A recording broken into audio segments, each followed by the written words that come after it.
ایک نیکی دوسری نیکی کا سبب بنتی ہے، ایک نیکی کے بعد دوسری نیکی کا موقع ملتا ہے۔ اس طرح معاذ اللہ ثم معاذ اللہ ایک گناہ کرے تو بندہ دلیر نہیں ہو جاتا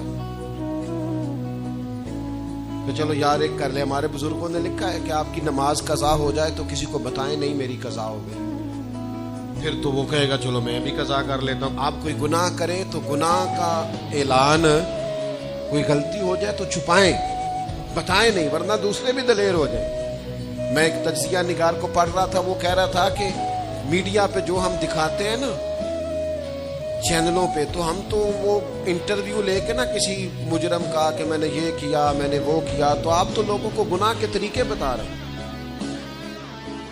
آپ لوگوں کو دلیر کر رہے ہیں کہ اس نے کر لیا تو میں کر لوں گا تو کیا ہو گیا۔ ایک گناہ دوسرے گناہ کا دروازہ کھولتا ہے، اسی طرح ایک نیکی دوسری نیکی کا سبب بن جاتی ہے۔ عارف رومی فرماتے ہیں ایک شخص نے اپنے مرشد سے پوچھا تھا کہ حضور مجھے کیسے پتا چلے گا کہ میرا ذکر قبول ہے؟ تو کہنے لگے جب تو نے پہلی دفعہ ذکر کیا تھا نا اور اس ذکر الہی کے بعد تمہیں دوبارہ ذکر الہی کی توفیق ملی تھی تو رب نے وہ پہلا قبول کیا تھا تو دوبارہ توفیق عطا فرمائی، اس کے حضور وہ قبول ہو گیا، دوبارہ تمہیں توفیق عطا کر دی۔ ایک نیکی دوسری نیکی کا سبب۔ اگر آپ نیک ہونا چاہتے ہیں تو نیکیاں کرنی شروع کر دیں۔ بعض دوستوں سے کہتے ہیں داڑھی شریف رکھ لیں، تو کہتے ہیں ابھی میں نیک نہیں ہوں، تو میں نے کہا داڑھی رکھ کے تو بندہ نیک ہوتا ہے، اب رکھیں گے تو نیک ہو جائیں گے، شروع تو کریں۔ آپ کو اس کا لحاظ ہوگا کہ یار اب میں نے داڑھی بھی رکھی ہوئی۔ ایک نیکی دوسری نیکی کا راستہ کھولتی ہے، ایک نیکی دوسری نیکی کے لیے راہ کو کشادہ کرتی ہے۔ اگر نیک ہونا چاہتے ہیں تو یہ روحانی قانون یاد رکھیں کہ ایک نیکی دوسری نیکی کا سبب بنے گی۔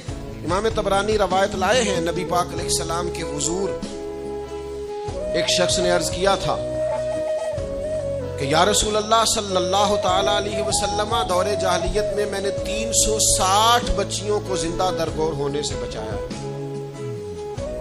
ان کے ماں باپ اور ان کا باپ جو تھا وہ معاذ اللہ ان کو زندہ دفن کرنا چاہتا تھا، میں نے اونٹ دے کر بچیوں کو بچایا، پھر میں نے ان کی پرورش بھی کی۔ تو یا رسول اللہ صلی اللہ علیہ وسلم میں نے 360 بچیوں کی جان بچائی ہے، مجھے اس کا اجر ملے گا؟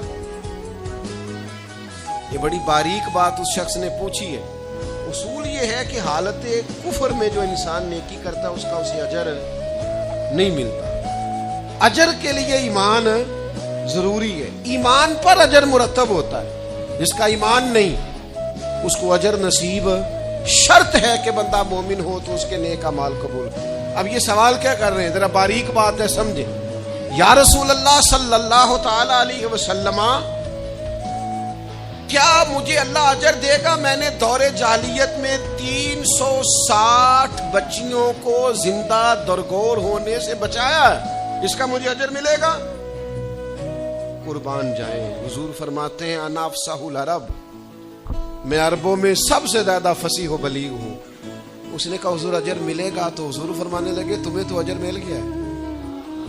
وہ حضور سے پوچھتا ہے یا رسول اللہ میں نے 360 بچیوں کی جان بچائی ہے، زندہ درگور ہونے سے بچایا، اجر ملے گا؟ حضور فرمانے لگے تمہیں تو مل گیا ہے۔ او بھائی مل گیا نا، حضور کے سامنے بیٹھا ہوا ہے، اس سے زیادہ بھی کوئی اجر ملنا ہے؟